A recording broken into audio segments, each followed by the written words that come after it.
రాష్ట్రంలో 16 లోక్సభ సీట్లను తన ఖాతాలో వేసుకునేందుకు పట్టుదలతో కృషి చేస్తున్న టీఆర్ఎస్ కాంగ్రెస్ కంచుకోట నాగర్ కర్నూలుపై గురిపెట్టింది.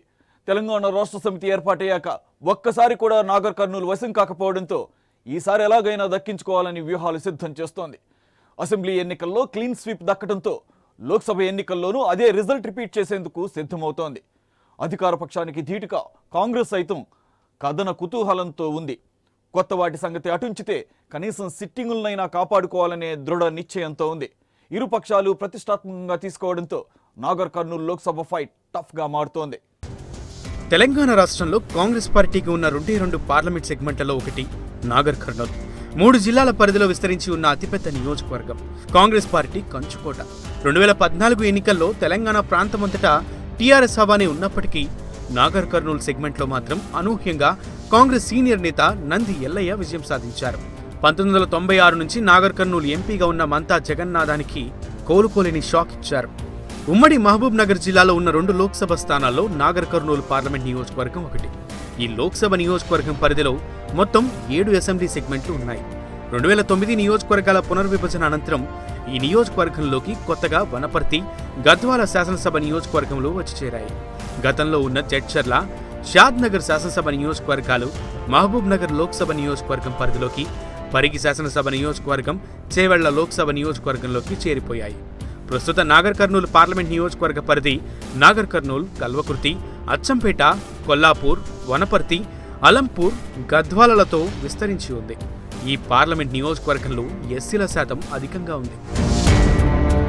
1967 నుంచి ఇప్పటి వరకు 13 సార్లు ఇక్కడ లోక్సభ ఎన్నికలు నిర్వహించగా 7 సార్లు కాంగ్రెస్నే విజయం వరించింది.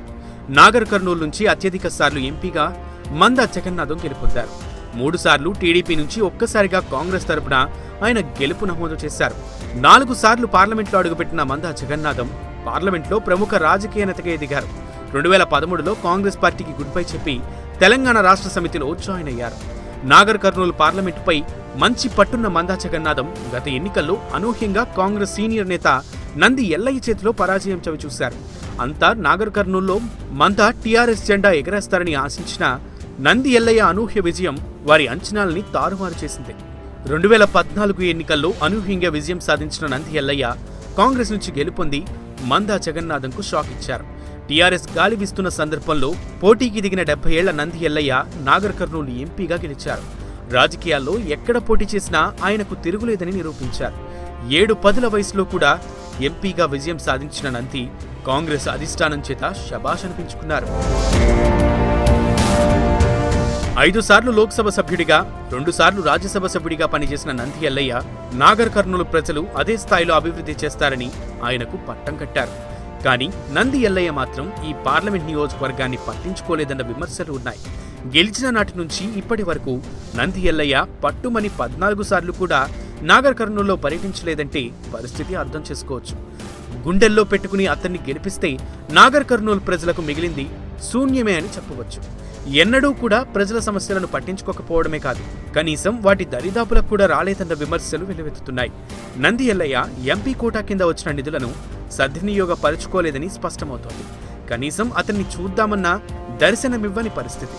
తమ సమస్యలను విన్నవించుకోవాలన్నా అది సామాన్య జనానికి కష్టతరమైంది.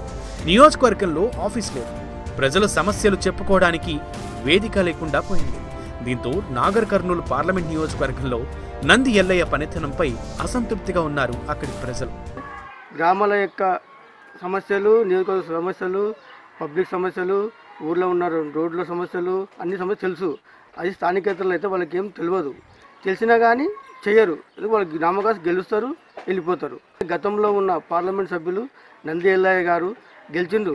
వ్యక్తి మంచోడు కావచ్చు, కానీ అతనికి ఎవరు తెలియదు. నాయకులు తెలియదు, పబ్లిక్ తెలియదు, ప్రజలు తెలియదు, గ్రామాలు తెలియవు, ఏం తెలియవు. ఎందుకంటే ఊళ్ళో సమస్యలు చెప్పేవాళ్ళు లేరు. ఆయన తెలుసాగా చెప్పనీకి ఏం చేయలేదు. ఇంతవరకు ఏం అభివృద్ధి మొత్తం కుంటుపడిపోయింది. 2019 లోక్సభ ఎన్నికలకు నగారా మోగడంతో గెలుపు ముంగిట ఊరిస్తున్న నాగర్ కర్నూలు సెగ్మెంట్లో గులాబీ జెండా ఎగరేయాలని తెలంగాణ రాష్ట్ర సమితి గట్టి పట్టుదలతో ఉంది. 2001 టీఆర్ఎస్ పార్టీ ఆవిర్భావం నుంచి ఇప్పటి వరకు ఈ పార్లమెంట్ నియోజకవర్గం నుంచి పోటీ చేసినా ఒక్కసారి కూడా కారు గెలుపొందలేని పరిస్థితి. నాగర్ కర్నూలులో విజయం రుచి చూడాలని టీఆర్ఎస్ పట్టుదలగా ఉంది. 2018 డిసెంబర్ నెలలో జరిగిన తెలంగాణ శాసనసభ ఎన్నికల్లో నాగర్ కర్నూలు పార్లమెంట్ పరిధిలోని 7 అసెంబ్లీ స్థానాలకు గాను ఒక్క కొల్లాపూర్ మినహా 6 చోట్ల గులాబీ జెండానే రెపరెపలాడింది. అదే జోష్ కొనసాగించేందుకు టీఆర్ఎస్ సన్నాహక సభ ఏర్పాటు చేసి కార్యకర్తల్లో జోష్ను నింపింది. మనకి గడిచిన 3 పార్లమెంట్ ఎన్నికల్లో నాగర్ కర్నూలు నియోజకవర్గంలో మన జెండా ఎగరలేదు. 2004లో ఆనాడు అప్పుడు అభ్యర్థి గారి తప్పిదం వల్ల ఆనాడు మనకు పార్టీ గుర్తు రాలేదు, కారు గుర్తు రాలేదు, టెంకాయ గుర్తు మీద పోటీ చేయడం జరిగింది.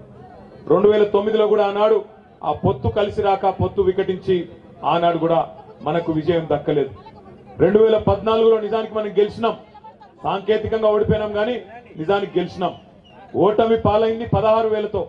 కానీ ఆ ఆటో గుర్తొచ్చి 50,000-60,000 ఓట్లు వేసుకొని పోయిన మాట కూడా మీ అందరికి తెలుసు. కాబట్టి 3 సార్లు మనకు నాగర్ కర్నూలు పార్లమెంటు నియోజకవర్గ పరిధిలో విజయ అవకాశం దక్కలేదు. కానీ ఈసారి పూర్తి స్థాయిలో మీ అందరి మాటలు విన్న తర్వాత, మీ ఉత్సాహాన్ని చూసిన తర్వాత చాలా ఆత్మవిశ్వాసంతో కేసీఆర్ గారికి తప్పకుండా నాగర్ కర్నూలు పార్లమెంటు మీద గులాబీ జెండా ఎగరవేసి కానుకగా మీరు ఇస్తారనే విశ్వాసం నాకు కూడా కుదిరిందనే మాట ఈ సందర్భంగా నేను మీకు విజ్ఞప్తి చేస్తా ఉన్నాను. బలమైన నాయకుడిగా రంగంలోకి దింపేందుకు తెలంగాణ రాష్ట్ర సమితి కసరత్తు చేస్తోంది. మాజీ మంత్రి పి రాములు, మందా జగన్నాథం ఇద్దరు సీనియర్ నేతలు టీఆర్ఎస్ టికెట్ను ఆశిస్తున్నారు. 2014 ఎన్నికల్లో నాగర్ కర్నూలు లోక్సభ నుంచి పోటీ చేసిన మందా జగన్నాథానికి ఈసారి టికెట్ కష్టమనే అంచనాలు ఉన్నాయి. వివాదాలకు దూరంగా ఉండే పి రాములకు టీఆర్ఎస్ నుంచి టికెట్ ఖాయంగా కనిపిస్తోంది. తెలంగాణలో ఉన్న సిట్టింగ్ సీటును కాపాడుకోవడానికి కాంగ్రెస్ పార్టీ సైతం ముమ్మరంగా కసరత్తు చేస్తోంది. ఇక్కడి నుంచి బరిలో దిగేందుకు సిట్టింగ్ ఎంపీ నంది ఎల్లయ్య, మాజీ ఎంపీ మల్లు రవి, మాజీ ఎమ్మెల్యే సంపత్ కుమార్లు గట్టి ప్రయత్నాలు చేశారు. అధిష్టానం మాత్రం గతంలో ఇక్కడి నుంచి 2 సార్లు ఎంపీగా చేసిన మల్లు రవికే మరో ఛాన్స్ ఇచ్చింది. నాగర్ కర్నూలు పార్లమెంట్ పరిధిలో ఉన్న నియోజకవర్గాలలో కాంగ్రెస్ పార్టీకి బలమైన నాయకులు ఉన్నా పార్లమెంట్ సీట్ కావడంతో మరోసారి పట్టు నిలుపుకోవాలని ప్రయత్నం చేస్తోంది. ఎస్సీ నేత మాజీ డిప్యూటీ సీఎం దామోదర్ రాజనరసింహన్ను నాగర్ కర్నూలు బరిలోకి దింపి విజయం సాధించాలని చూస్తోంది. అయితే అనూహ్యంగా కాంగ్రెస్ ముందు కొత్త తలనొప్పి ఎదురవుతోంది. ఇప్పటి వరకు స్థానికేతరులకు టికెట్ కేటాయించారని, ఈసారైనా స్థానికులకు టికెట్ కేటాయించాలని డిమాండ్ ఊపందుకుంది. ఈ లోక్సభ పరిధి టికెట్ మాత్రం స్థానికులకే కేటాయించాలని మేము ఆశిస్తున్నాం.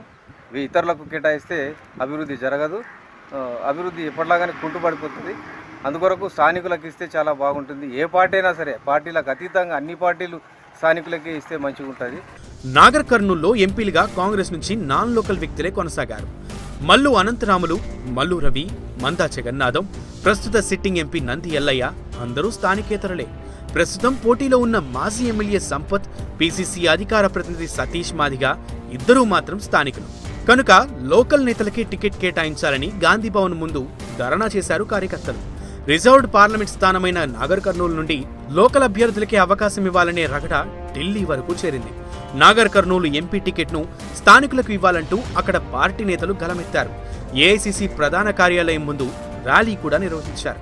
గతంలో పనిచేసినటువంటి నంది ఎల్లయ్య గారు కావచ్చు, అదేవిధంగా మాజీ ఎంపీ మందా జగన్నాథం కావచ్చు, ఈ ప్రాంతానికి కానీ ఈ ప్రాంత పట్ల ప్రజల పట్ల కానీ ఎలాంటి అభివృద్ధికి కానీ నోచుకోకుండా పనిచేయడం జరిగింది. కేవలం ఓట్ల కోసమే ఇక్కడ ఈ ప్రాంతాన్ని ఎంచుకోవడం, ఆ తర్వాత ఓట్లు అయిపోయిన తర్వాత వాళ్ళు అదే క్రమమైన ఢిల్లీలో ఉంటూ ఈ ప్రాంతానికి అభివృద్ధి పథంలో తీసుకుపోవడంలో వెనుకడుగేయడం కారణంగా స్థానిక అభ్యర్థులకు ఈ లోక్సభ ఎన్నికల్లో పార్టీ టికెట్లు కానీ అభ్యర్థులు నిలబెడితే ఈ అచ్చంపేట ప్రాంతం అన్ని విధాలుగా నల్లమల ప్రాంతం అభివృద్ధి చెందడానికి ఆస్కారం ఉంటుందని చెప్పేసి ఒక పౌరుడిగా అచ్చంపేట వాసిగా నేను విజ్ఞప్తి చేస్తా ఉన్నాను.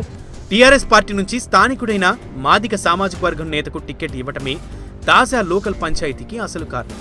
కాంగ్రెస్ పార్టీలో సైతం లోకల్కి టికెట్ కేటాయిస్తే విజయావకాశాలు ఎక్కువగా ఉంటాయని కాంగ్రెస్ పార్టీ శ్రేణులు భావిస్తున్నారు. తెలంగాణ అసెంబ్లీ ఎన్నికల్లో తీవ్ర నిరాశకు గురైన బీజేపీ సైతం కనీసం పార్లమెంటు ఎన్నికల్లోనైనా సత్తా చాటాలని ఉవ్విళ్లూరుతోంది. కేంద్రంలో మోదీ సుపరిపాలన, సంక్షేమ పథకాలే ప్రధాన ఎజెండాగా ముందుకు సాగుతోంది. నాగర్ కర్నూలు సెగ్మెంట్ నుంచి దళిత మోర్చా జాతీయ కార్యదర్శి బంగారు శృతి పోటీ చేయనున్నట్లు సమాచారం. ఇప్పటికే మహబూబ్ నగర్ లో జరిగిన పార్లమెంట్ నియోజకవర్గాల సమావేశంలో కేంద్ర మంత్రి స్మృతి ఇరానీ పాల్గొని ఎన్నికల దిశానిర్దేశం చేశారు. నాగర్ కర్నూలు సెగ్మెంట్లో సత్తా చాటేందుకు అధికార పార్టీ స్కెచ్లు వేస్తుంటే పట్టు నిలుపుకునేందుకు కాంగ్రెస్, బీజేపీలు పావులు కదుపుతున్నాయి. ప్రధాన పోటీ తెలంగాణ రాష్ట్ర సమితికి కాంగ్రెస్ పార్టీకి మధ్య కావడంతో లోక్సభ స్థానాన్ని గులాబీ పార్టీ దక్కించుకుంటుందా? ప్రజలు సిట్టింగ్ పార్టీకే మరోసారి పట్టం కడతారా అనే ఉత్కంఠ అంతటా నెలకొంది. మే 23పై అంచనాలు భారీ.